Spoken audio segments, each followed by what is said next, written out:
All right. Hello, everyone. It's 3 o'clock. We'll start the meeting. Today is the August meeting of the Knoxville Transportation Authority. First on our agenda is the determination of a quorum. Mr. Lawhorn. We have 7 members present. We do have a quorum. Okay, thank you very much. Next on the agenda is approval of the minutes from July meeting. It was a pretty robust meeting. Anybody have any questions or discussion before I'll take a motion to approve those? Staff, Commissioner? Okay. They want to make a motion to approve? Need a second? Second? Very good. All in favor, please say aye. Any opposed? All right, the ayes have it. Moving on along, the KTA chair. I don't have any specific comments for this meeting, but I do know staff does. Before we get into their section of the agenda, any commissioners have any comments they would like to address? I just want to say I'm excited. I'm sad I missed the meeting last month because I was out with an illness. But I think today, to me, is a great example of how important it is that we're getting more frequent service. I had a work event last night. Ended up having to leave my car at the location of the work event. And right before I came downtown, it started to rain. I was like, I don't know if I want to bike right now. So I got on the transit app, looked up the bus on Central, and I missed it by like 2 minutes. And I was just like, oh man, I don't want to wait an entire half hour now. And so it's just like, can't reiterate just on a practical level how big of a deal 15-minute service for so many of our routes are.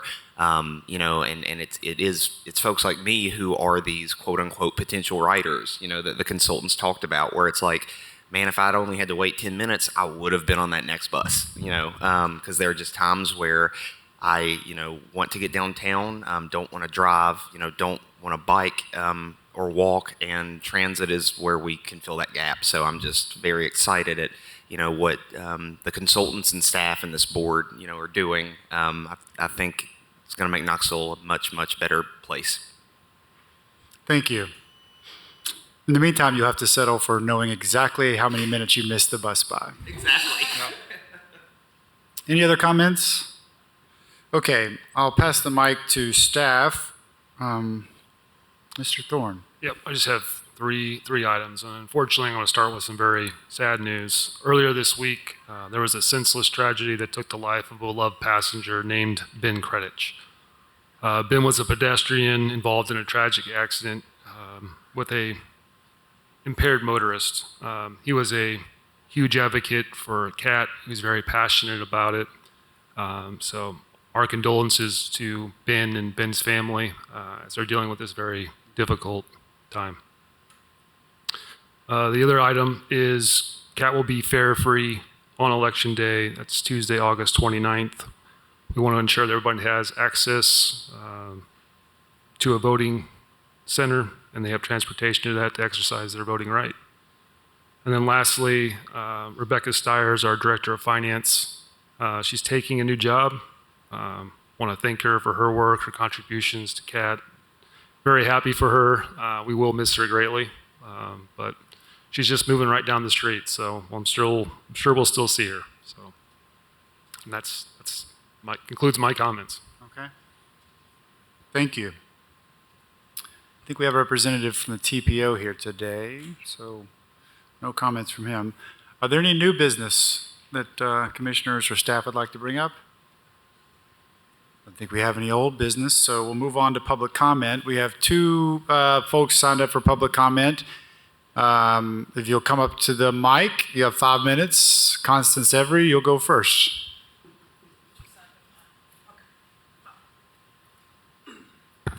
Yes, Constance Every, Knoxville, Tennessee, 37914.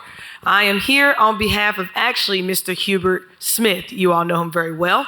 Recently, I put out a press release about the trolley line and CAT Reimagine.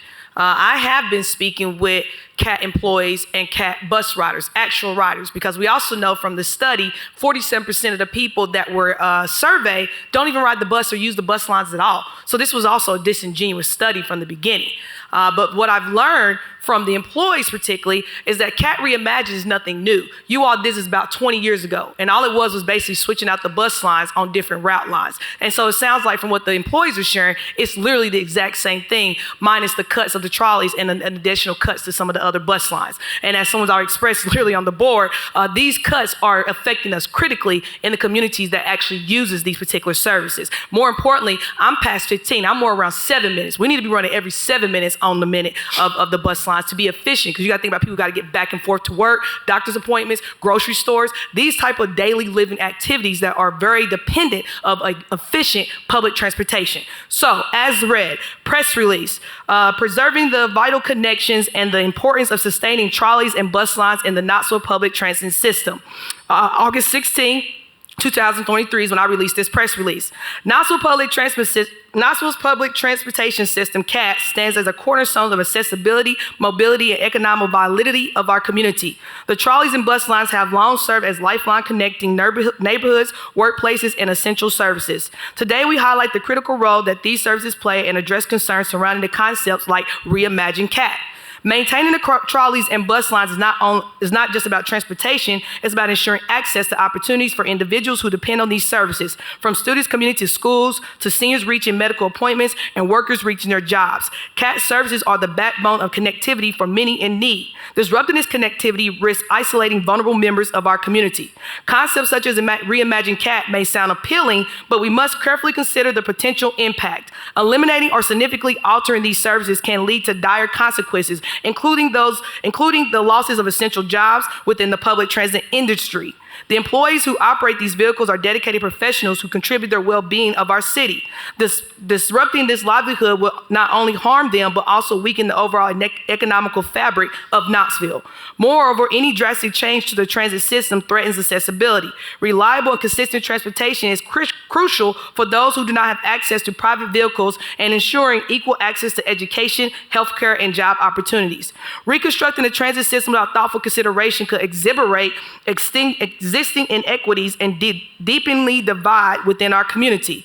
As we envision the future of CAT, it is imperative that we prioritize maintaining the stability and effectiveness of our current public transportation system. We encourage stakeholders to encourage open dialogues that take into account the diverse needs of our citizens. By working together, we can find innovative solutions that enhance public transportation while respecting the vital role that the trolleys and the bus lines play in many lives. In conclusion, Knoxville public transportation system, trolleys, and bus lines are not just modes of transportation, but they are lifelines that connect our city's heart and soul. We must protect these connections and ensure that accessibility, jobs, and community well-being remains at the forefront of our decisions. Constance Every, 2023 mayor candidate. Again, as you already highlighted, Ben, a young man, literally a few weeks ago, I remember when he came to city council a few weeks ago, and he literally advocated for not cutting the trolleys and expanding and extending bus lines. And it is a tragedy of what has happened to him. But I find myself at times asking a very critical question. Had Knoxville been doing smart infrastructure like around our bus line systems, is it possible that Brother Ben could have been on a bus instead when that drunk driver came through, and maybe his life literally could have been preserved, and he will be standing here himself today giving his own speech about the bus lines and trolleys instead. Again, Knoxville, we have to be serious about the decisions that we're making, about the current administration and those failures, and more importantly, as I highlighted before, the data is showing that we are not doing genuine studies and genuine research to support the narratives of the people who need this service versus those who are here to capsize off of capitalistic interest and growth. My name is Constance Every. I'm running for mayor of Knoxville 2023, and I suggest that all of you, every last one of you, get to the ballot and vote. Thank you for your time. Thank you. Next up is Julie Wallen. Miss Wallen, if you could state your name and your address for the record, you have 5 minutes. Julie Wallen, 1502 Laurel Avenue. I have an issue with the seats that are supposed to be for the elderly and disabled. Why do pocketbooks in seats that I need to sit in, why do bags of groceries fill seats that I need to sit in. These are not handicapped issues. I have seen 4 handicapped seats taken up with groceries. You ask the person, can I sit down? No. And the driver won't do anything. He says they could be handicapped.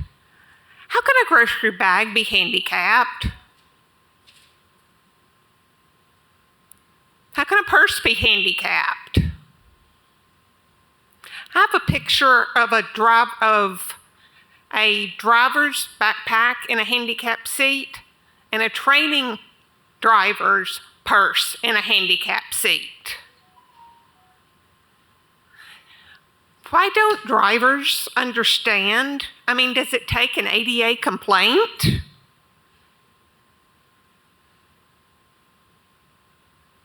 And yes, Ben would still be alive if his Sequoia Hills bus still ran. And he spoke passionately about not cutting the Sequoia Hills route. And so he would still be alive and not walking down the street. Because he too technically was handicapped. Thank you. Thank you.